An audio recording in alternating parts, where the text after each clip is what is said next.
While you were figuring out how to stretch your paycheck through the end of the month, the world's richest man added more money to his fortune in the last 4 months than most countries produce in an entire year. And now he and a growing number of billionaires are quite literally building rockets to leave Earth behind. This is not a conspiracy theory. This is not an exaggeration. This is happening right now in 2026. And in the next 12 minutes, I'm going to show you exactly what it means, why it matters to your financial life, and most importantly, the move that ordinary people are making right now to stop being left behind on the ground.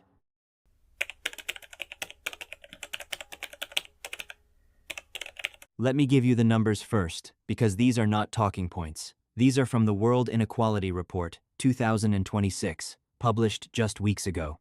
The top 1% of the world now owns more wealth than the bottom 90% combined. The top 0.001%, that's about 56,000 people on a planet of 8 billion, hold 3 times more wealth than the entire bottom half of humanity, combined.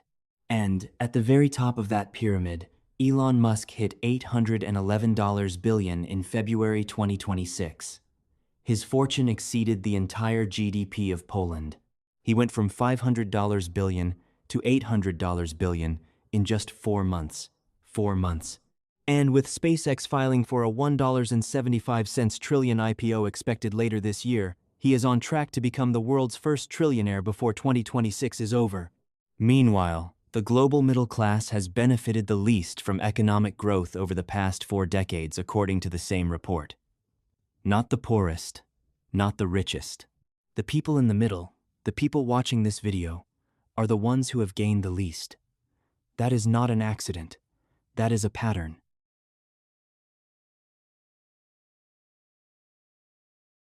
Now, why does space matter in a finance video? Because what the billionaires are building in space tells you exactly how they see the future of Earth. Musk's SpaceX wants to colonize Mars. Bezos's Blue Origin wants to move heavy industry off-planet. Their stated vision, in their own words, is a future where Earth becomes a residential and light industry planet, and the real economic activity happens in space. Read that again slowly. The people who own the most on Earth are already planning for a future where the most valuable things aren't on Earth. And they're building the infrastructure to get there while the rest of us are arguing about rent increase. Don't go anywhere, because what I'm about to show you next is the part that actually gives you power in this situation. Not anger, power. Stay with me. There have always been 2 financial worlds running side by side. Call them Economy A and Economy B. Economy A is the one most people live in. You work, you get paid, you pay rent, food, energy bills, transport. You try to save what's left, which in 2026, after inflation, energy price rises, and stagnant wage growth, is often almost nothing. You are one unexpected expense away from financial stress. This is not failure. This is the design. Economy B runs on different rules. It runs on assets, on ownership, on capital that compounds while you sleep. The people in Economy B don't worry about energy bills because their investments generate more than their bills cost. They don't worry about job security because they own pieces of companies. When inflation rises, their assets rise with it. When interest rates climb, they have cash to deploy. Every economic shock that hurts Economy A actually benefits Economy B. And now in 2026, Economy B is going further. The billionaires who perfected Economy B on Earth are now building Economy C in space with rockets. And the gap between where they're going and where most people are standing has never been wider or more visible. Here is the question this raises, and it's the most important financial question of 2026. How do you move from Economy A to Economy B before Economy B becomes unreachable? Because the window is still open, but based on what the data shows, it is closing.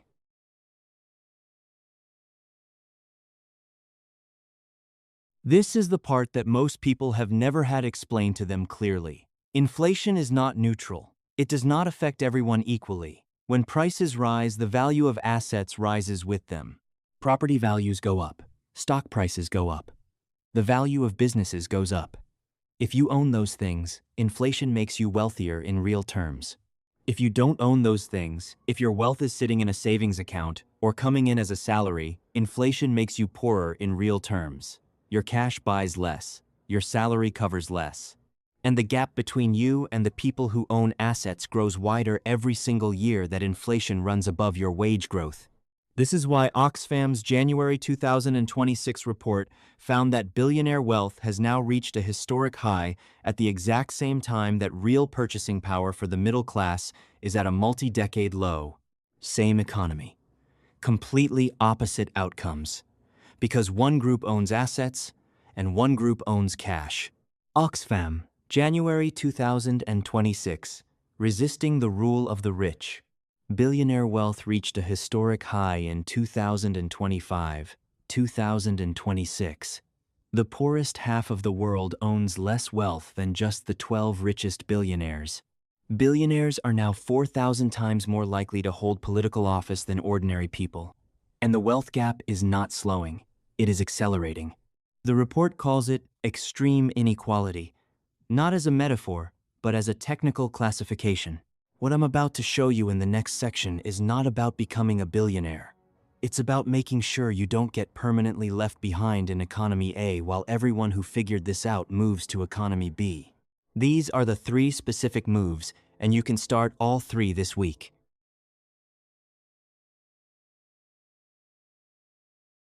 Move 1. Stop watching billionaires build wealth and start owning a piece of what they're building.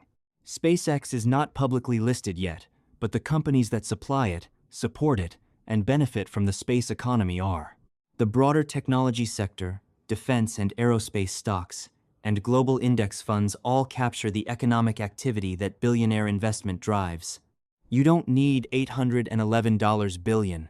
You need $50 a month in a globally diversified index fund, and you are now a fractional participant in the same economy the billionaires are building. Not at their scale, but on the same side of the asset line. That is the shift that matters.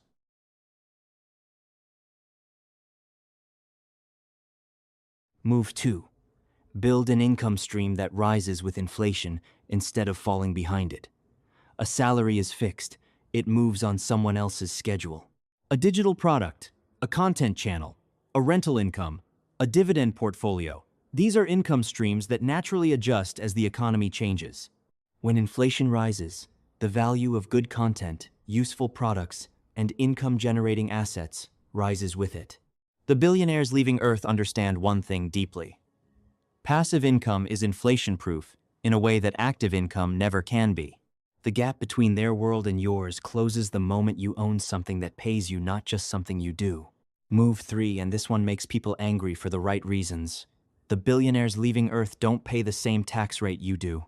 Musk, Bezos, and the ultra-wealthy hold most of their wealth in unrealized assets, stock, and equity that hasn't been sold, so it isn't taxed as income. They borrow against their assets instead of selling them, meaning they access billions in spending power while paying almost no income tax. You can use a smaller version of this same structure. ISAs in the UK, Roth IRAs in the US, PEA accounts in France. These are legal, government-sanctioned wrappers that let your investments grow tax-free or tax-deferred. The billionaires use teams of lawyers to optimize their tax position. You have access to free government-backed tools that do the same thing at your scale. Most people have never used them. Start today.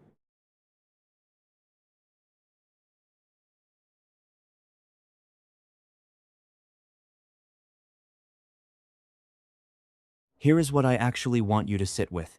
The billionaires going to space are not villains in a movie. They are the logical conclusion of a financial system that rewards ownership over everything else and has done so for decades while most people were taught to work harder instead of own more.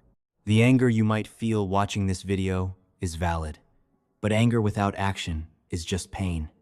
The people who will close the gap not to billionaire level, but to financial stability, to freedom, to not being one paycheck away from crisis, are the people who take that anger and turn it into a decision. The decision to start, to invest the $50, to open the ISA, to build the side asset, to stop spending every raise and start owning something with it. That decision made today is worth more than any amount of outrage about inequality. You cannot stop them from leaving the planet, but you can make sure they don't leave you completely behind.